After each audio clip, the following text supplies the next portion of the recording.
Irmãos e irmãs, como que a gente agrada o coração de Deus? A gente agrada o coração de Deus prestando o devido culto. Esse culto, ele entra como um culto de justiça, dar a cada um aquilo que é devido. Quando a gente dá o culto devido a Deus, a gente está agradando o seu coração. Aqui é preciso entender o que significa esse culto. Veja, no fundo, tudo pertence a Deus, tudo é de Deus. Porém, quando você presta o devido culto a Deus, você está se colocando como criatura e colocando Ele como Criador providente. Esse devido culto, então, desde a antiguidade, você pega até as religiões pagãs, porque de alguma forma isso estava no coração do homem. O homem inventa, na antiguidade, cultos para homenagear cada povo o seu Deus. E esses cultos sempre são ofertas ou oferendas. Oferta da agricultura, oferta de animais, e algumas religiões até oferta de pessoas, como a gente tem lá no México, tinha no México antes da chegada dos espanhóis. As pessoas falam contra a colonização, mas é preciso colocar o contexto de cada coisa, não é? Quando os espanhóis chegam, por exemplo, no México, havia um massacre de pessoas para adorar o Deus Sol. Enfim, fica para outro dia isso. Mas Deus então se revela para ensinar o homem a prestar esse devido culto a Ele, um culto correto. Esse culto correto é por meio então de oferta, de oferenda. Lá a gente já tem Deus ensinando isso, quando a gente pega lá no Gênesis e vê Caim e Abel, os dois oferecendo para Deus um culto. Um oferece das coisas da natureza, mas com o coração não prestando esse culto, somente com uma coisa externa. Caim vai, pega lá dos frutos da terra, oferece para Deus, ele faz o ato externo correto, mas internamente ele está errado, porque ele olha talvez com desejo de troca com Deus, ou dá o que resta, o que sobra, ou dá com o coração tacanho, de forma que esse culto de Caim não agrada a Deus. E aí vem o culto de Abel, que agrada a Deus. Ele dá lá a oferta da ovelha, mas o seu coração está em sintonia com Deus. Então repara só, existe algo que é externo e algo que é interno. As duas coisas têm que coincidir. O padre leu o evangelho breve, a possibilidade. Hoje tem duas possibilidades, o breve ou o longo. No longo, Jesus está criticando, na primeira parte, o culto dos fariseus, que só ficava no exterior, que só ficava na aparência. Nessa parte que o padre leu, você viu que Jesus chegou ali no cofre do templo, sentou ali perto, e ali naquele cofre do templo, as pessoas jogavam moeda. Então fazia barulho. Então muita gente chegava com um sacão lá de moeda e jogava lá, fazia aquele barulhão. E as pessoas falavam: olha como é bom. Só que era um culto externo somente. Não é que está errado dar o sacão de moeda. Estava errado que ele dava aquele saco de moeda para aparecer, para se mostrar, ou para comprar Deus.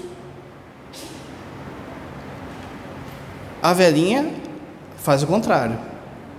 Com 2 moedinhas ela entrega tudo que ela tem a Deus. Ou seja, o fato dela entregar tudo que ela tem a Deus já mostra que o seu coração quer prestar o devido culto a Deus. Por quê? Porque se a gente desse tudo da nossa vida para Deus, tudo, é pouco. Vamos supor que você ficasse na missa de hoje até o dia de você morrer, só prestando culto a Deus, diante do que Deus é, de quem Deus é e do que Deus faz. Da parte nossa é pouco, da parte de Cristo, que o Padre vai falar, Ele cumpre tudo aquilo que é devido. Então veja, como que se agrada a Deus? Prestando um devido culto. A palavra certa aqui é prestando sacrifícios. Na nossa cabeça, sacrifício está como algo pesado, assim, algo que dói, algo que, nossa, é um esforço. Sacrifício, presta atenção, é tudo aquilo que você oferece a Deus. Pode ser uma enfermidade, pode ser uma dificuldade, uma perseguição, mas também são as coisas boas.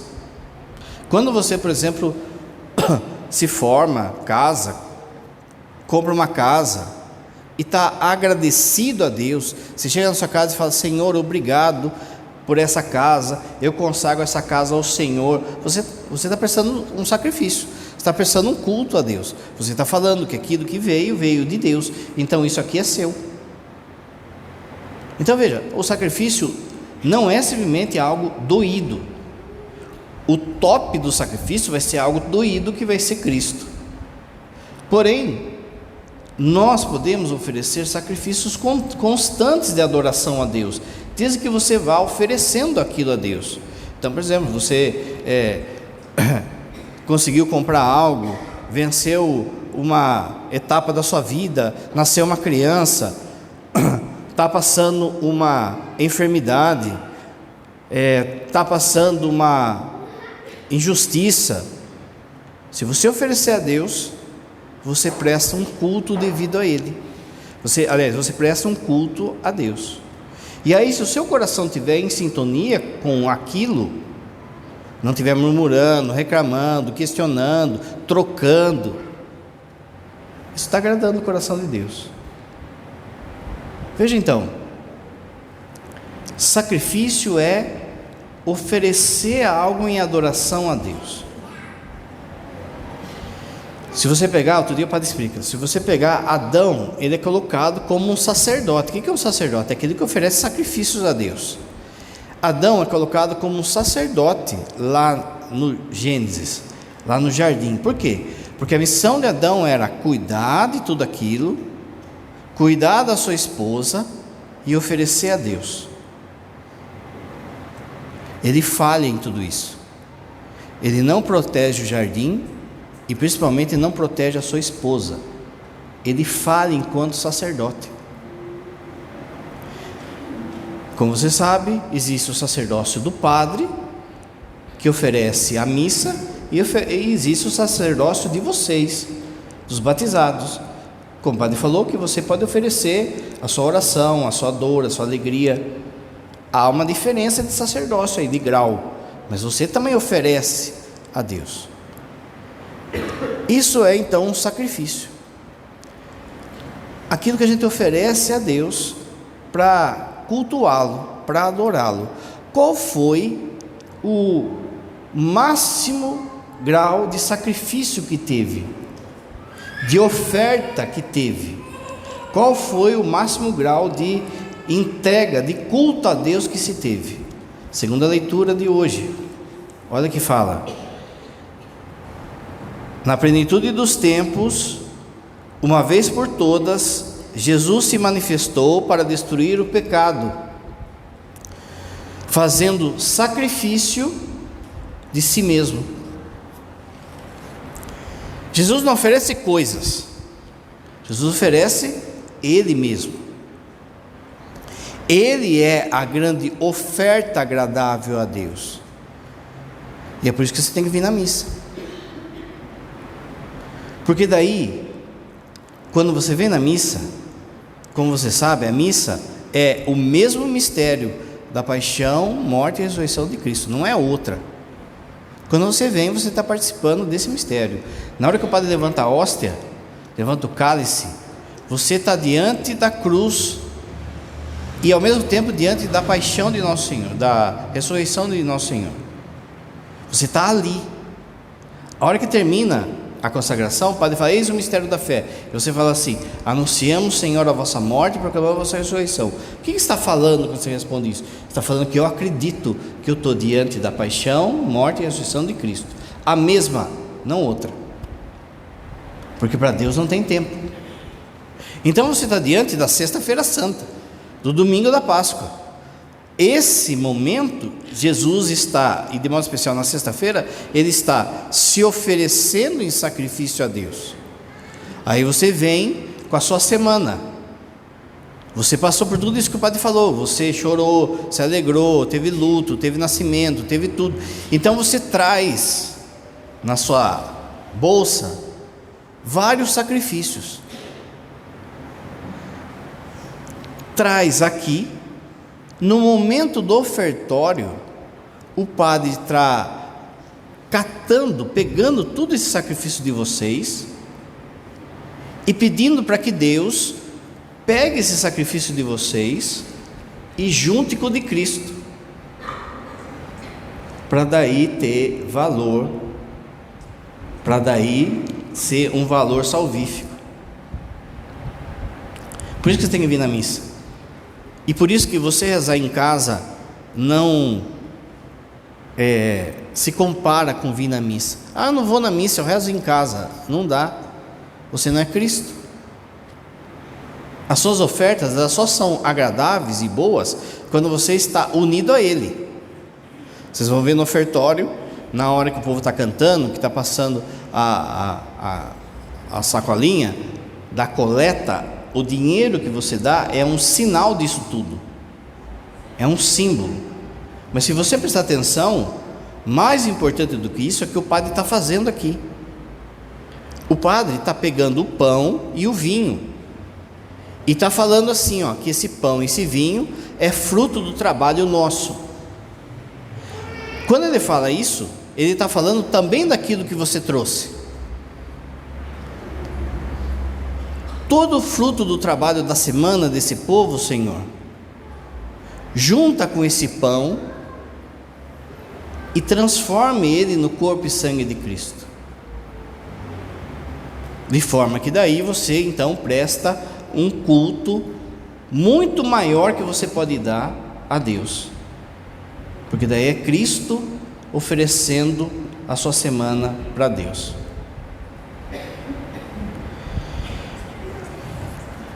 Nas leituras de hoje, aparece a figura de duas viúvas.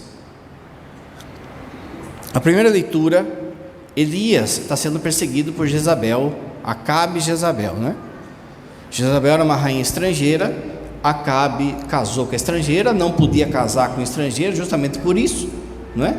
Que daí a mulher ou o cara estrangeiro trazia a religião deles para cá e aí virava aquela confusão.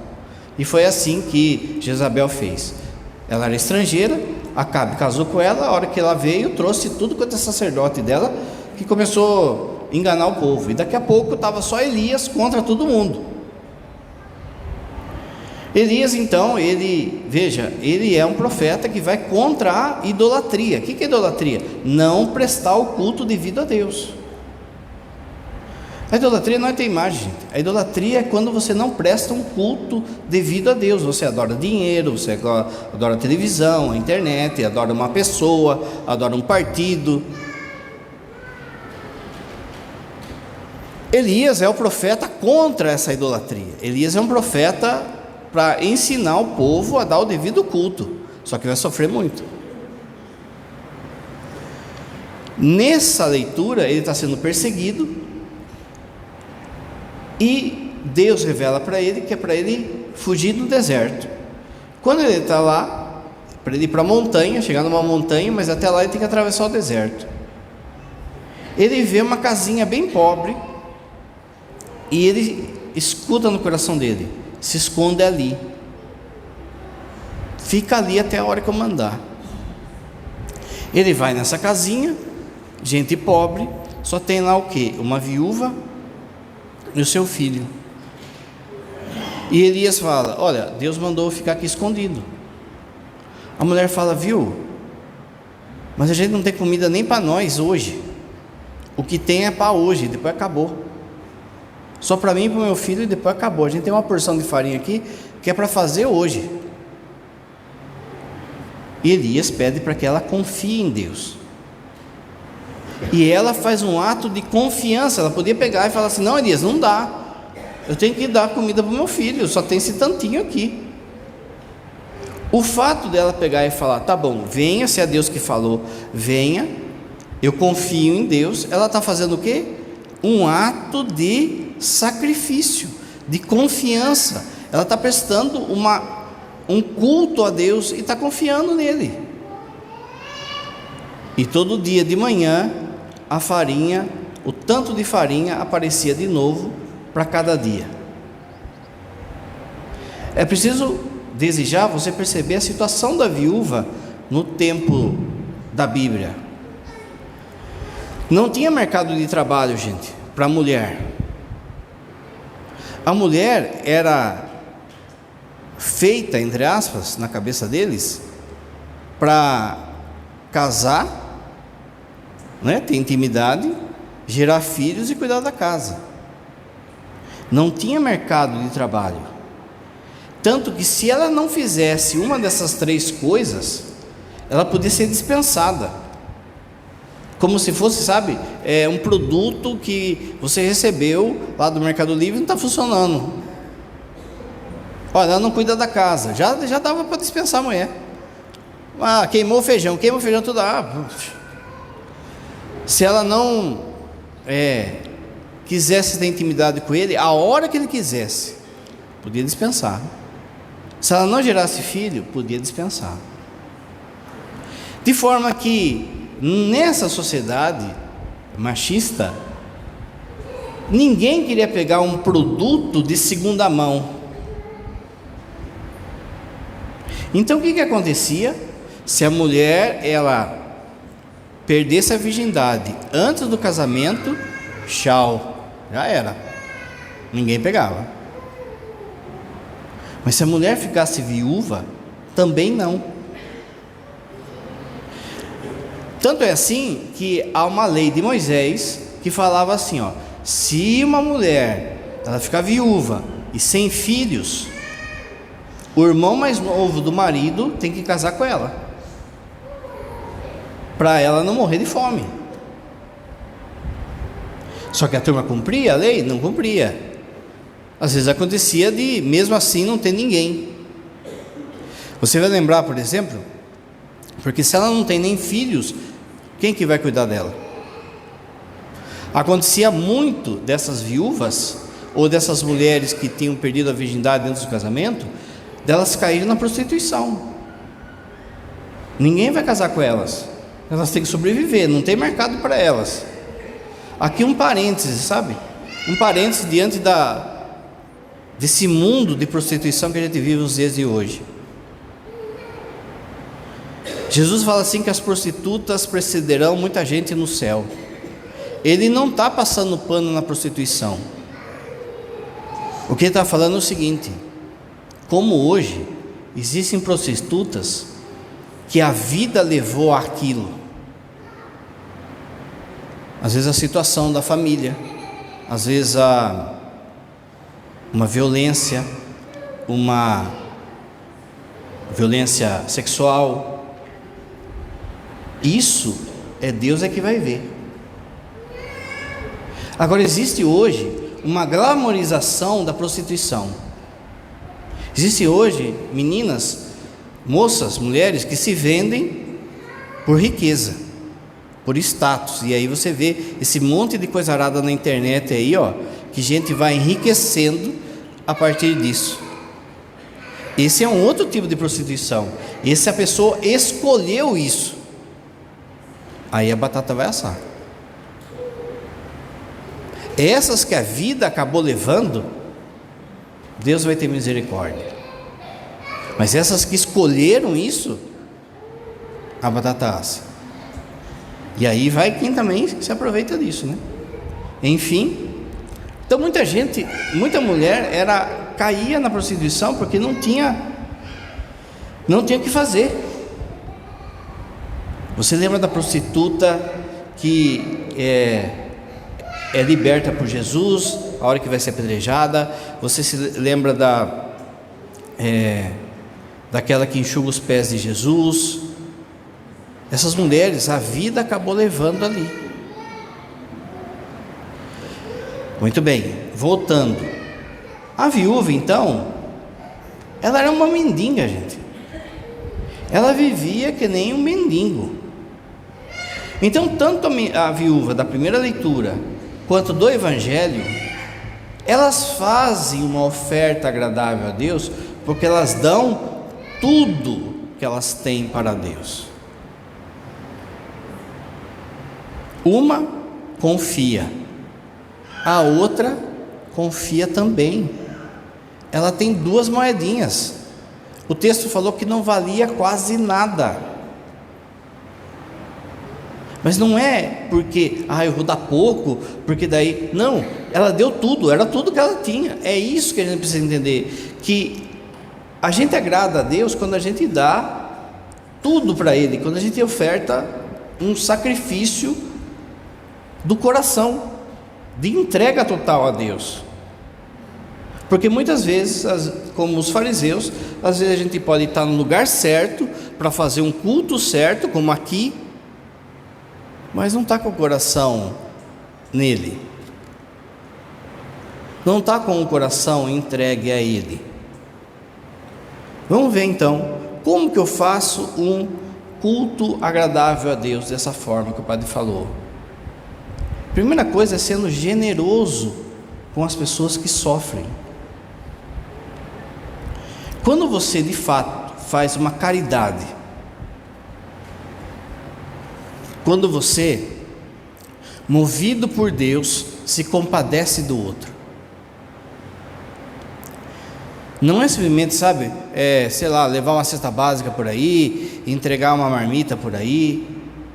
Quando você faz esses gestos, em si, humanamente eles são bons, mas por muitas vezes ele não é um culto agradável a Deus. Você pode estar entregando uma cesta básica para aparecer. Você pode estar entregando uma cesta básica para trocar com Deus. Olha, Deus, como sou bom. Você pode dar uma cesta básica, como acontece lá, por exemplo, na casa que o padre tem dos moradores de rua, para se livrar da cesta. O que significa? Tem dia que a gente pega lá a cesta, está vencendo, está encaruchado o alimento. Por que a pessoa dá? Para não estragar na mão dela. Tem vezes que a gente vai pegar, tanto aqui na paróquia quanto lá na comunidade, vai pegar doação. Vem aqui, tem um sofá, tem um guarda-roupa. É tirar lixo da casa da pessoa. Então ela não está fazendo doação, ela está se livrando de um problema. E tem muita gente. Você chega lá, tem aquele sofá lá, que nem o gato mais dorme lá. Aquele guarda-roupa que estava na chuva lá, e hoje em dia tudo, vai esfarelando tudo. E a pessoa ainda acha no direito de exigir, porque ela está fazendo caridade. Não está fazendo nada diante de Deus isso. Se não serve para mim, não serve para o pobre. Essa generosidade passa também com a gente olhar a dor do outro, não o que eu tenho. Padre, mas eu só tenho R$1.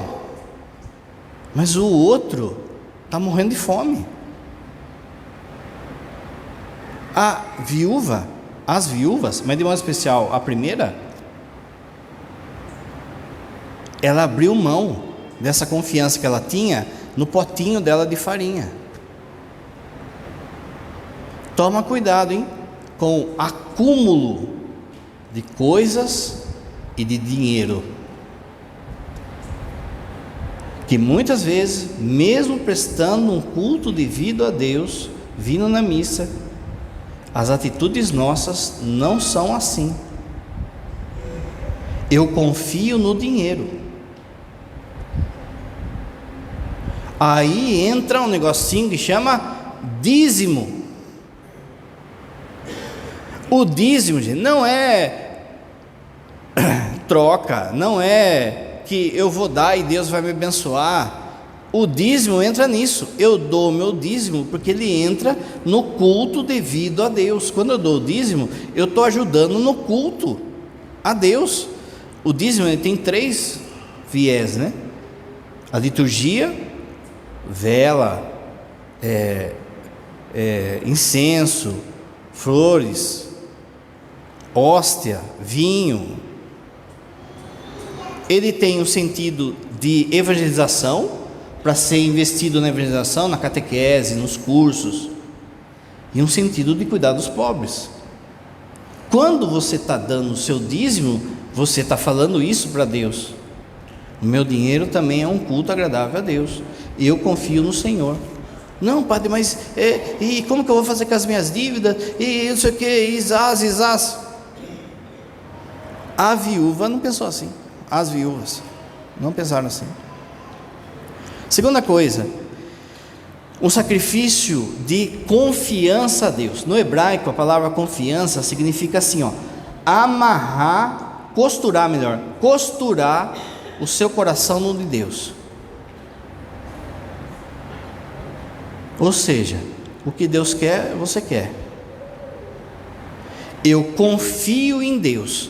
Então assim, se eu estou vindo na missa, se eu estou rezando o meu terço, se eu estou com fita do apostolado, se eu estou de casula, mas fico reclamando, murmurando, questionando, eu não estou prestando devido culto a Deus, porque eu não estou confiando nele.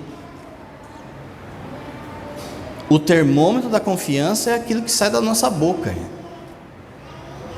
Eu confio, não estou entendendo. Senhor, não entendo esse luto, não entendo essa enfermidade, não entendo porque está acontecendo isso, mas eu confio. Não vou reclamar, não vou murmurar, não vou questionar.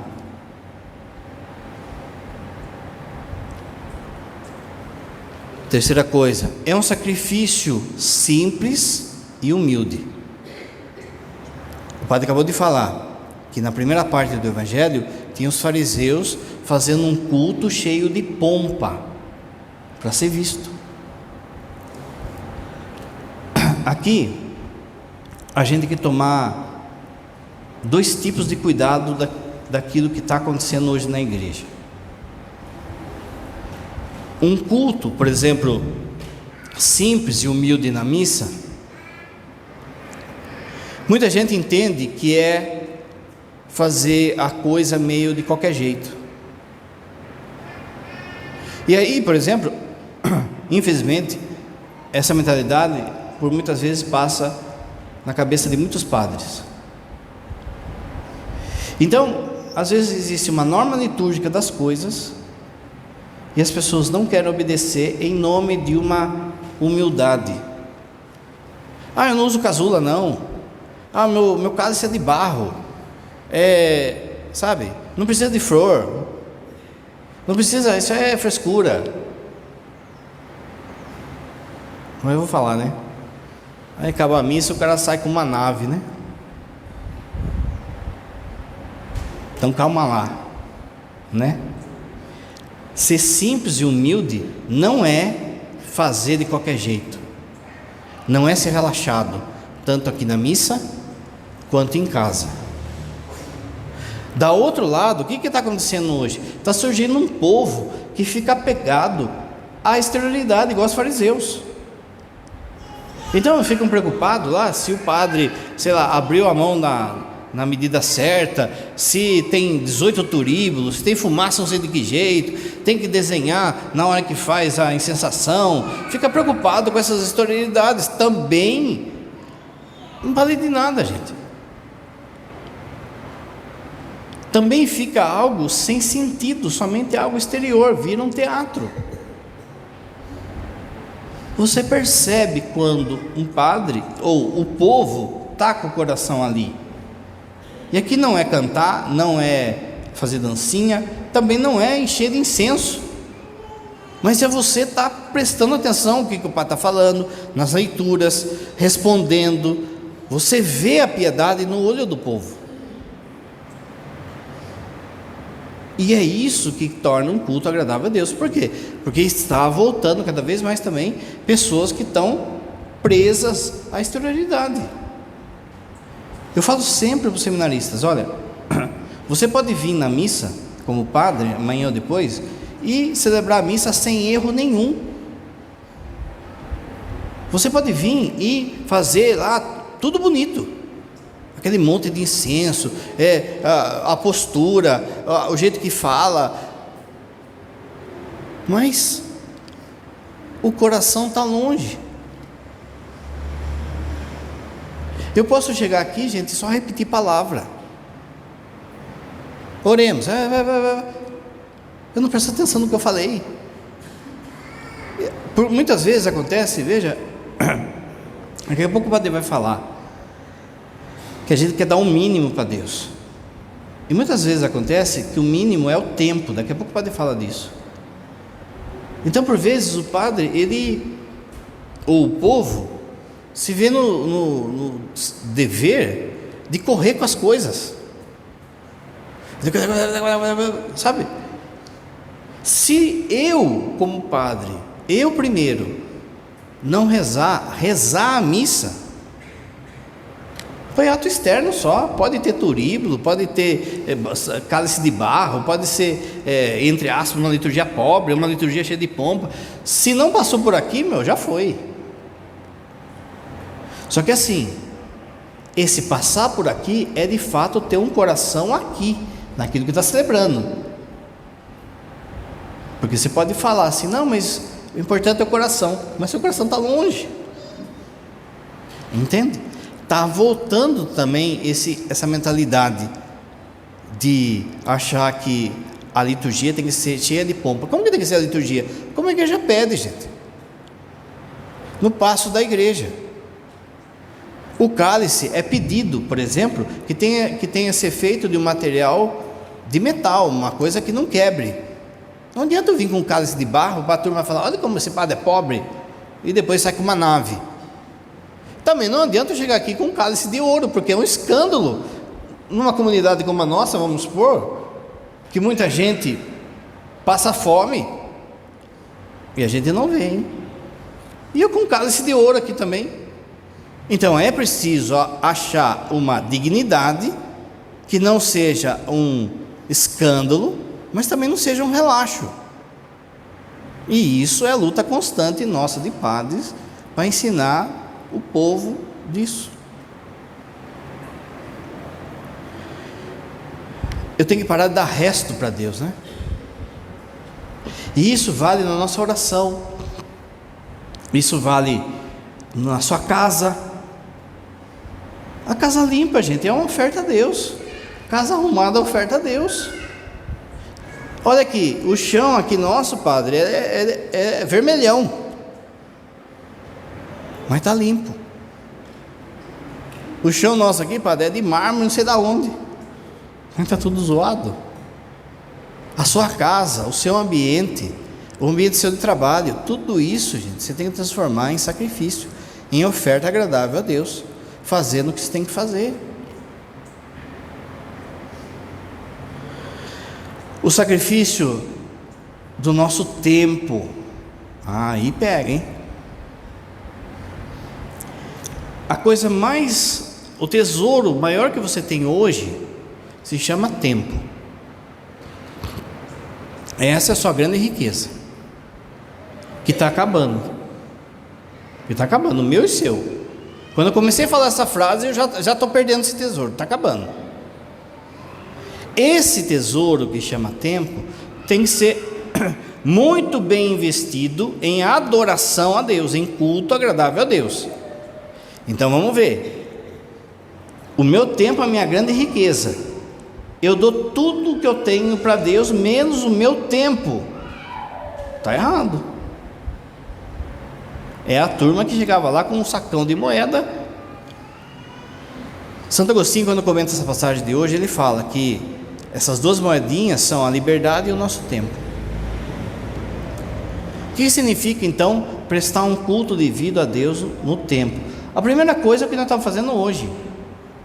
Durante a semana, você tem que ter pelo menos um tempo no final de semana para prestar o devido culto com Jesus. Numa semana toda, quantas horas tem numa semana toda? Na semana toda, eu não tive 1 hora, 1h30, 2 horas que seja, para prestar o devido culto a Deus? Então, meu irmão, minha irmã, Deus não é a medida da sua vida, não é. Mas eu rezo em casa. Você não tem 1 hora para participar do sacrifício de Cristo. Vou repetir. Por isso que faltar na missa domingo é pecado grave, gente, porque você não encontrou um tempo para entrar no sacrifício de Cristo, no culto devido que Cristo faz a Deus. Eu tive tempo para internet, eu tive tempo para ir na piscina, para falar francês, eu tive tempo para passar pretinho no carro, eu tive tempo para, sei lá, fazer as madeixas aí, fazer aquela coisa arada que a mulherada faz, né? Chapinha, traquinagem, né? Capilagem, sei lá. Teve tempo para tudo. A mulherada, esses dias, a mulherada estava contando para mim, eu fiquei bobo, gente. Fica 3, 4 horas lá. Eu não sabia, eu achava que era assim, meia hora já saía, já bonitona já. Fica lá fervendo lá 3, 4 horas e aí vem na missa reclamando. O cara fica lá no final de semana. Se você pegar na televisão, você vai assistir jogo do sábado 7 da manhã e vai parar só terça-feira, quarta-feira, quinta-feira, sexta-feira, você vai emendar. Toda hora tem jogo, mas o cara não tem 1 hora para ir na missa. Eu amo a Deus. Ama nada. Tem tempo para tudo, mas não tem 10 minutos para rezar todo dia. Todo dia você tem que ter, entre aspas, um dízimo para Deus, uma oferta para Deus. Por isso que o catecismo fala: se você não está rezando porque diz que não tem tempo, o catecismo diz que você está mentindo, porque você está gastando tempo com outras coisas. Qualquer passadinha no Zap aí, qualquer passadinha no Facebook, foi 10 minutos, 15 minutos, 20 minutos, meia hora, mas não tem o tempo de ir na missa. Repara então, que daí você pega e, sei lá, sabe de cor a Bíblia, usa uma camiseta de Nossa Senhora, fala de Deus para todo mundo, mas é exterior só. É exterior só, gente, porque não está dando a moedinha do seu tempo para Deus, não quer dar. De alguma forma, presta atenção que o padre vai falar. A missa atrapalha a vida de muita gente. Vou falar de 2 coisas. Primeiro, pode reparar, toda hora eu escuto: sua missa demora, não sei o que. Primeiro, onde que está marcado o tempo da missa no missal? Onde que está marcado? A gente se acostumou a dar o mínimo para Deus. Então eu quero ir para ficar livre. Eu não quero ir para prestar o devido culto a Deus. Quero que seja breve, 40 minutos, 1 hora no máximo, e tchau e benção. Não presta atenção no que foi falado, não coloca o coração aqui, só está aqui como os fariseus, externamente, olhando para o relógio. Vamos pegar a missa do padre, é 1h30, quando é solene é 2 horas, porque passou meia hora a mais.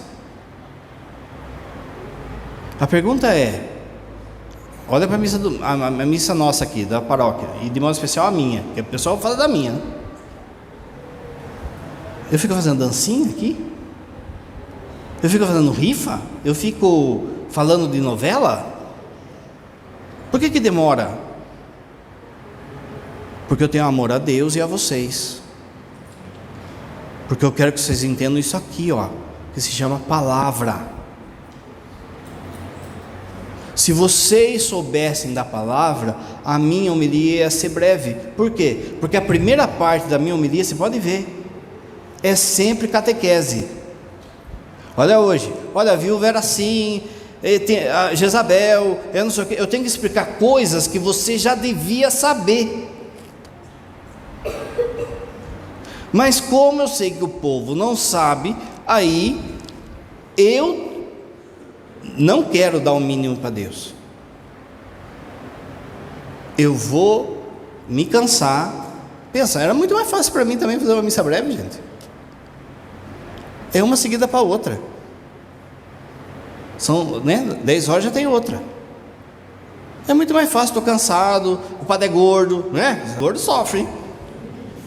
Dói o carcanhar, Está com fome, hoje estou com fome, hein? Já acordei, tinindo já. É muito mais fácil pegar e, entre aspas, a palavra é feia, mas a gente escuta por aí até mesmo de padre, sapecar a missa. Mas eu penso, na minha salvação, eu não estou falando de vocês, e para isso eu tenho que dar a palavra, e é por isso que a missa, pode ver, não fica fazendo graça. Não tem, bom dia, como é que você está? Eu não sei o quê, que bom que você veio, não sei o quê. Não, é em nome do Pai, já, mas eu fico aqui. A necessidade da gente gastar o nosso tempo para as coisas de Deus, gente. Como o padre disse, por que eu quero que acabe logo? Porque a missa está me atrapalhando. Uma vez na Cristo Rei, numa comunidade de sítio, a mulher falou assim: padre, eu não gosto de ir muito na minha... Eu escuto cada um, gente. Eu não gosto muito de ir na sua missa porque atrasa o meu macarrão. Olha aí, você acha que é um culto de vida a Deus? O macarrão dela está disputando o tempo com Deus. Segunda coisa, aqui na paróquia, você sabe que a catequese, ela tem que fazer um encontro agora e tem que vir na missa. E aí, que nem eu vi as crianças trazendo aí, elas trazem o cartãozinho aí para carimbar que veio na missa, para marcar a presença que veio na missa. Senão não tem sentido receber sacramento. Se não vem na missa, vai receber sacramento para quê? A gente precisa parar de rifar sacramento, sabe?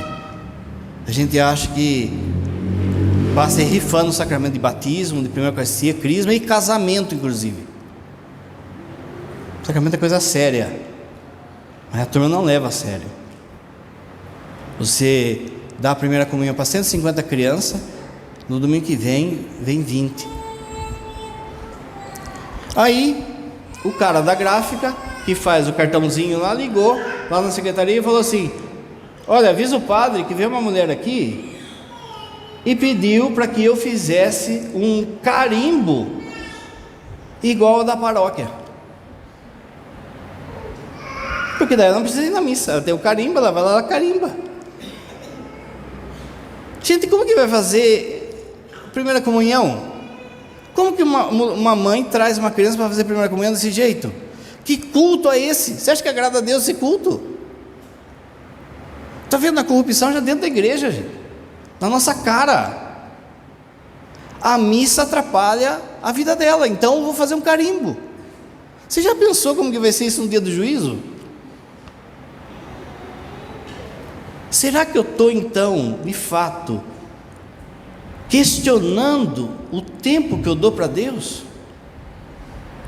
Estou rezando todo dia? Não, então estou questionando. Tem gente que fala assim: meu dia tem que ter 25 horas. Pode ter 30 horas e você não vai conseguir rezar. Não vai ter tempo para rezar. 10, 15 minutos todo dia você tem que ter. Indo para o trabalho, antes do trabalho, descansando, a hora que chega do trabalho, não sei, você tem que ver. Agora, o final de semana não tem negócio. Você tem que pensar assim: esse tempo é de Deus. Pode, sabe, às vezes tem gente de missa, de comunidade, e aí vai viajar, não vai na missa. Ué, não tem missa lá, não tem igreja lá? Você vai viajar, a primeira coisa que tem que ver é que hora que eu vou prestar o devido culto a Deus, que hora que eu vou na missa. Senão, de novo, o time de futebol, o macarrão, a praia, o feriado é mais importante do que Deus.